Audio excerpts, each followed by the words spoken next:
We have unlocked all of Southpaw Deep Space 9 Season 5. Season 6 will be available exclusively on Patreon or Substack.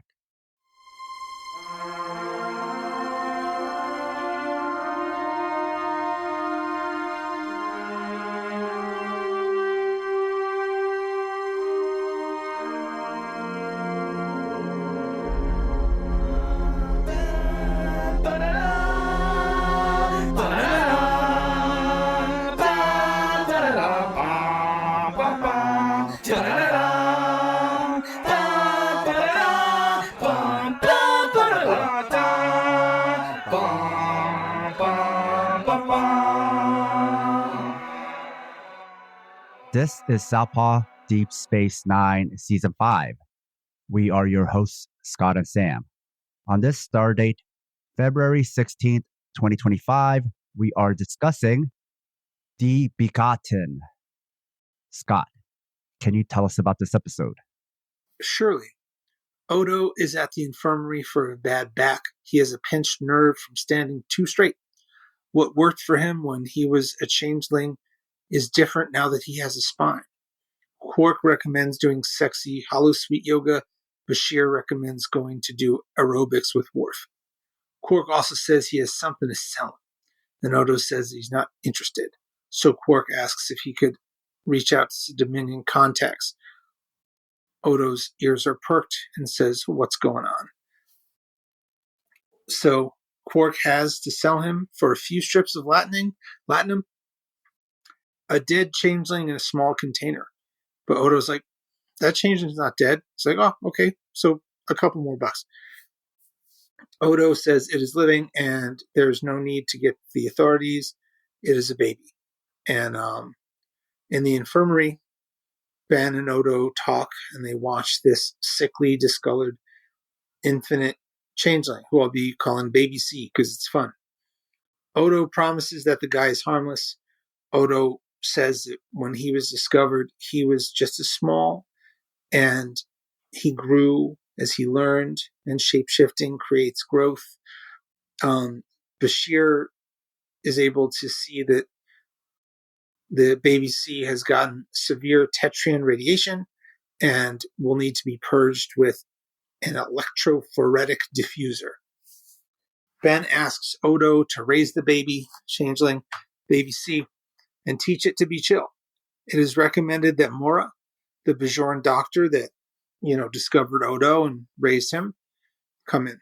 And Odo's not really into it.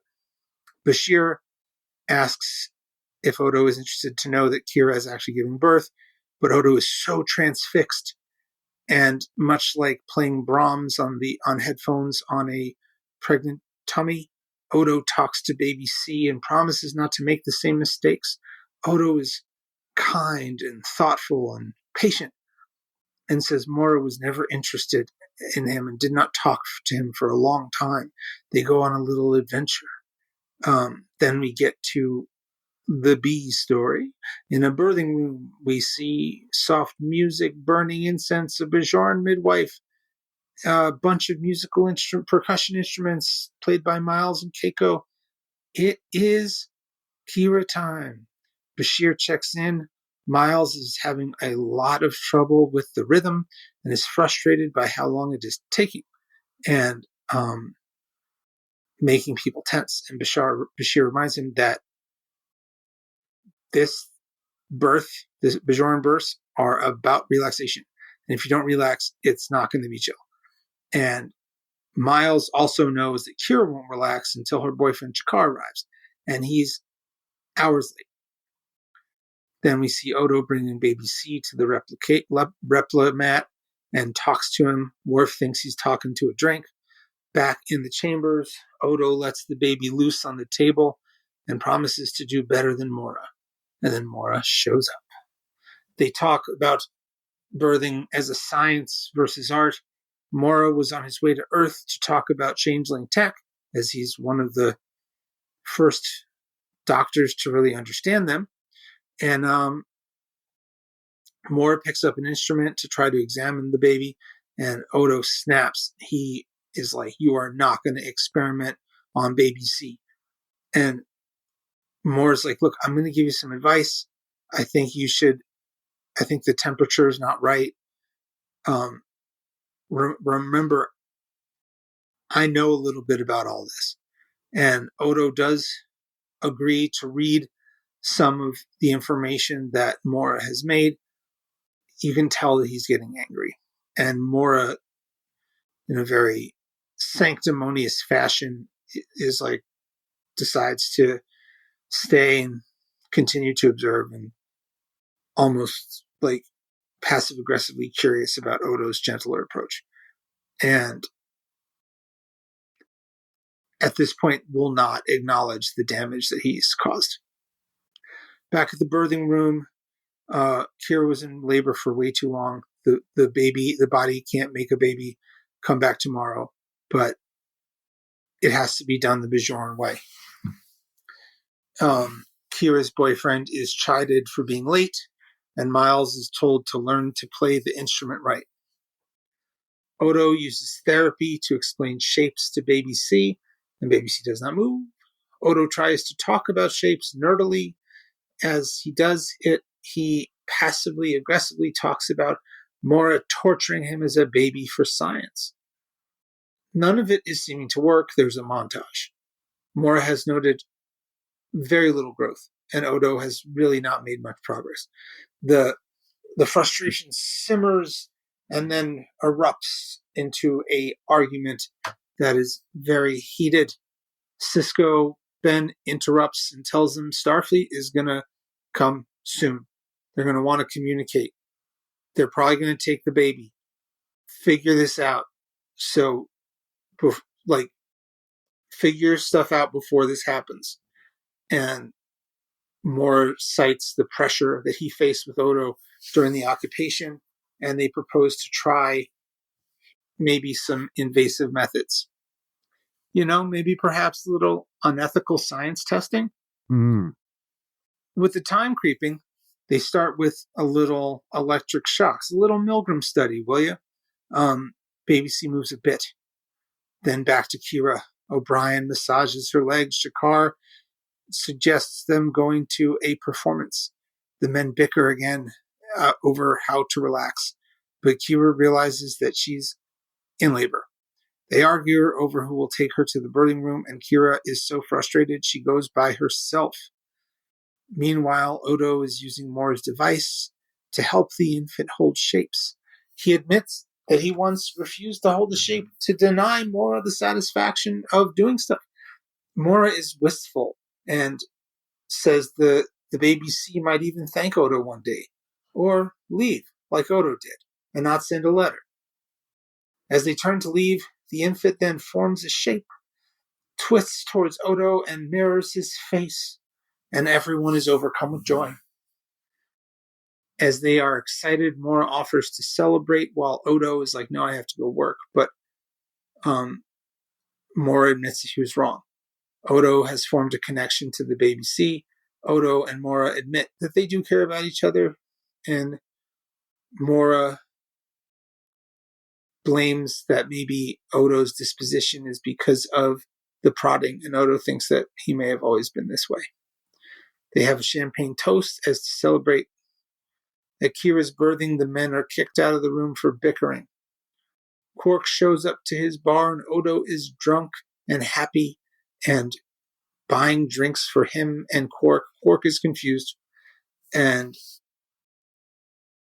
Odo just thanks Quark because baby C has brought meaning to his life, to made him feel connected like he has not since he lost his connection to the Great Link. He feels less lost. The goo has changed everything. He feels alive and feels less bad that he's solid because he has meaning. Odo is then called. The baby is dying. In the infirmary, they all try to figure out what is going on. Back in the birthing place, the men out of the room, Keiko, Kira, and the midwife have a moment, and it's clear that the baby is to be born soon. And Kira offers that if the guys can behave, they can be present. A healthy baby boy is born. At the infirmary, they realize that there is nothing more they can do about baby C and offer Odo to have a last few moments. As baby C lay dying, it morphs into Odo, and Odo is a changeling again. Shakar leaves and offers to hang out again with Kira. Mora and Odo share their real feelings and offer that baby C saved their life and saved their friendship in many ways. Odo and Kira run into each other, both feeling like childless parents, and agree to take a walk. A note to our listeners. If you love the Southpaw Project, please support us and help us get paid for our labor by financially supporting us on Patreon. This will give you access to exclusive bonus content, like transcripts, early releases of Southpaw Deep Space 9, our fictional narrative podcast, Fighters Brew, break-free versions of our shows without interruptions like you're hearing now, bonus articles, Fighters Brew transcripts with extra content, Liberation Martial Arts Online, as well as our private chat group on Discord. You can find all pertinent links at southpawpod.com. So, Odo is a rigid changeling. This duality is something this show has explored and adds more nuance to. He has this rigid posture that's hurting his back, yet he's a changeling, right? So the show has played around with this a lot, and it vaguely reminds me of Cold War vibes. Odo is transparent, rigid. He is who he is. He's a conservative. Changelings can hide among us, can pretend to be anything. I won't dive too much into that because this was just a very short scene to kind of give you that kind of funny duality about Odo. Now, like the last episode, this episode hit for me politically and this time as a parent, which is also political and entrenched in political theory. But unlike the last episode, I agree less with the politics of this episode. DS9 doesn't just make points and tell you to figure out for yourself how to feel about it. It often tells you how to think about it or how they feel about it. They do this not just with writing, but with music, lighting, how the shot is set up, the acting. All these things are meant to shape your emotions, who you root for, care about, how you should feel, and more. This isn't unique to DS9. This is storytelling and its power. And this is why we talk about Western media and how it shapes and tells stories. So there's the way the show wants me to feel about Dr. Mora and how I actually feel. And now knowing more about the context and background, I know Dr. Mora was a comprador and a liberal fascist. So let me expand. Not everyone suffers during occupation and colonialism.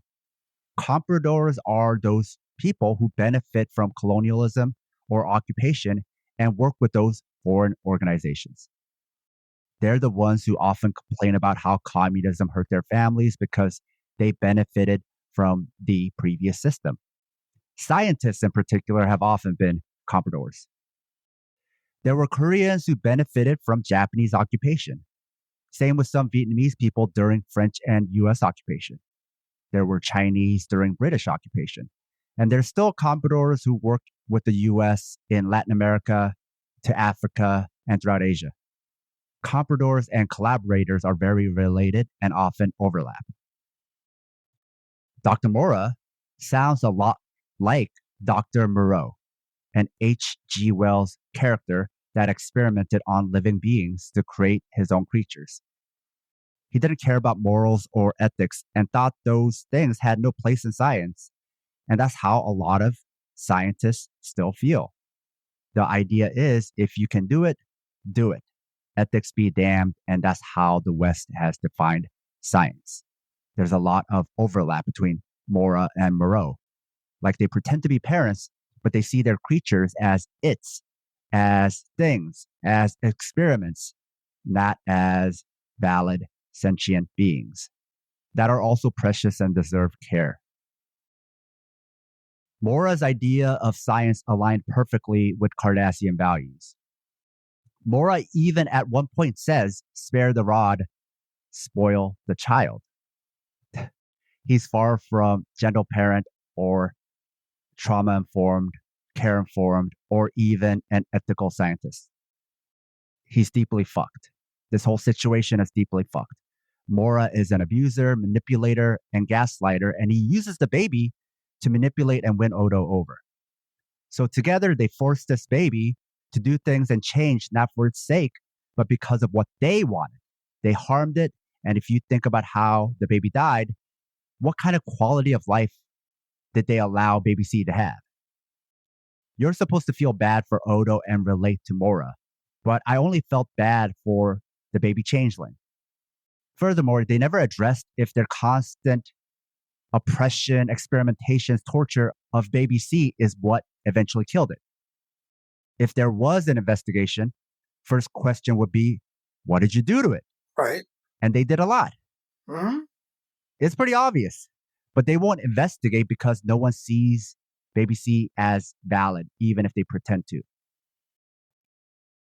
The episode framed this fascist, non-consensual, unethical torture and experimentation on a living sentient being as parenting.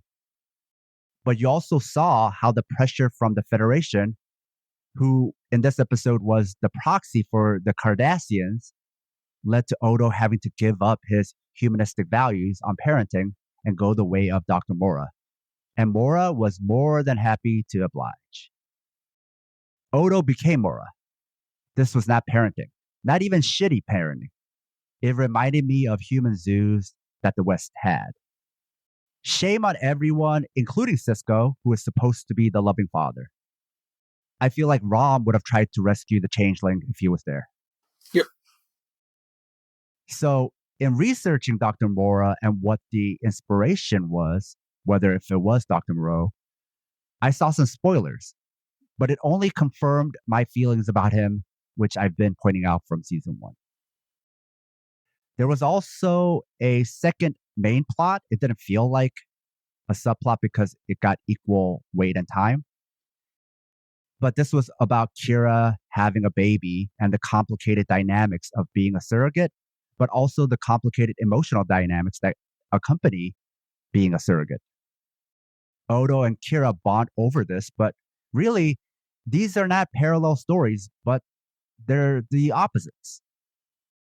The Kira, Keiko, Miles, and Shakar story was about doing what was ultimately right for the baby. And the selfish men, Miles and Shakar, who only thought of themselves, were admonished. Mm-hmm. In the past episode, The Darkness and the Light, you saw how much Kira cared for the baby and how far she'd go to protect it. So as far as the plot goes, she had the role of the parent. And in this episode, everything was about doing what's best for the baby. Kira's loss makes sense. She was its protector. She was the main character in all those stories. For the baby changeling, no one cared about what's best for it or about it itself. It was only about the Federation and learning more about it and about Dr. Mora and Odo. The selfish people were not admonished, but instead, we were supposed to empathize with them. Kira and Odo are not the same and did not go through the same thing. It was the horror movie version of Kira's story. It was the island of Dr. Moreau, except it was shot like a touching and sweet intergenerational parenting episode where having a baby brings a father and son together. Sha-la-la-la.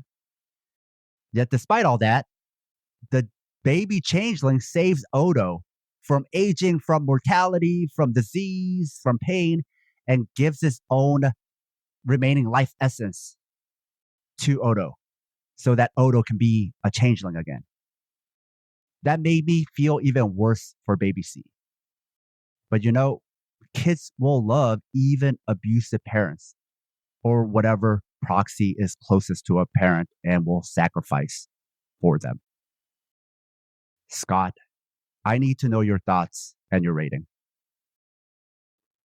So I have lots of thoughts that I sort of sprinkled in there. As a mental health practitioner, who's been just like disgusted hearing about what things people have done for science. Mm-hmm. It's just gross. The whole like, oh well, we'll just do some eugenics for science doesn't make me feel really good. And it just really upsets me. Watching this episode now, I felt like so different when I watched it, or like back in the day. I'm like, oh, it's so amazing how Odo's reconnecting with his childhood and this baby, and he's learning how to be a great dude, and like he's becoming friends with his dad, and this is so nice. And that is not the way I feel about it this go round.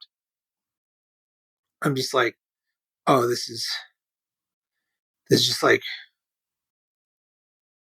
really messed up, and makes me sad. And it's sort of like the cycle of bad behavior. So yeah, like I think most people watching the show are just thinking, oh well, the baby was going to die no matter what. But or maybe zapping organisms to see if they'll grow is not good for their body. So yeah, like it is true that some really bad things have given us some good things, right?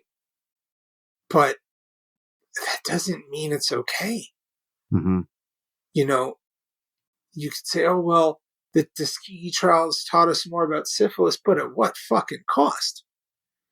The Milgram study taught people about psychology and about the banality of evil and how people don't become bad overnight. It's a step-by-step process. I could have told you that already. You know what I'm saying? So great. We're just like, because what do you think Moore is going to do when this is a doctor, is a scientist, he's going to Earth for Starfleet? What do you think he's going to do? You think he's like coming up with awesome things? He's probably there to talk about how to like manipulate the biophysics of their enemy. So yeah, it's a deeply upsetting episode. It is a nice scene to see Odo become a changeling again. I mean, you all figured probably that wasn't going to last forever. So, Yeah. when a plot device happens at the beginning of a season or the end of a season, you're like, well, this is probably going to change at some point. So we got it. Yeah. The episode's a 4, but F this episode. Mm-hmm. F eugenics, and yeah, not a fan. To add on to what you're saying, I remember I was listening to a radio program. It was about the history of scientific ethics, and the history of it isn't that long. And in talking about it, they explain why. Like they talked about the person who came up with Agent Orange, and very much at the time, when people asked him about it or what it was doing to actual human beings, he said, what does that got to do with it? He said, ethics has nothing to do with science. If you can do it, you do it. So when I said that, I was quoting him. But what these science journalists were saying was like, that was just the way, at least in the West, scientists thought about it. And what they were also saying was like, scientific ethics is not a popular class. It's not mandatory. And a lot of people still feel that way. Even people's favorite liberal scientists and science presenters are deeply problematic. I remember a few times Neil deGrasse Tyson arrogantly talked about politics where he just like, you just have to be scientific, right? You just use the scientific process. You try something, and if it doesn't work, you change things. You don't just go with blah, blah, blah, blah, blah. And I think he was trying to criticize Trump and talk about being pro-science and just going by the evidence. But it's like, he's also saying you don't need ethics. You first try the thing and see how it works. And it's like, no, man, some things are wrong and you don't even try it. that is like the worst way to learn things, right? Is like doing harm and then seeing how harmful it was, right? You can only get to that, even if it's a liberal view, if you still think ethics has nothing to do with it, because ethics is preventative. And he's like, you don't prevent science, you just go with it and then see what happens, right? But it's like, let's say you go with something, it kills everybody. It's like, you can't learn from that and do better next time because there is no next time, right?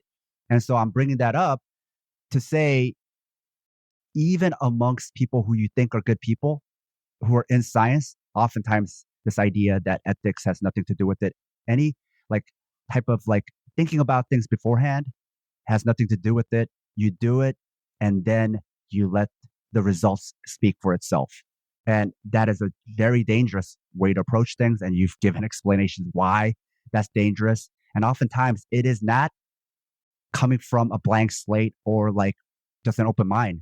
It's often coming from unanalyzed and unprocessed, unconscious sometimes, like very reactionary, colonial, white supremacist ideas that can be embedded even amongst people who are not white, because that is the power of hegemony. It makes thoughts seem like they're just natural and the default.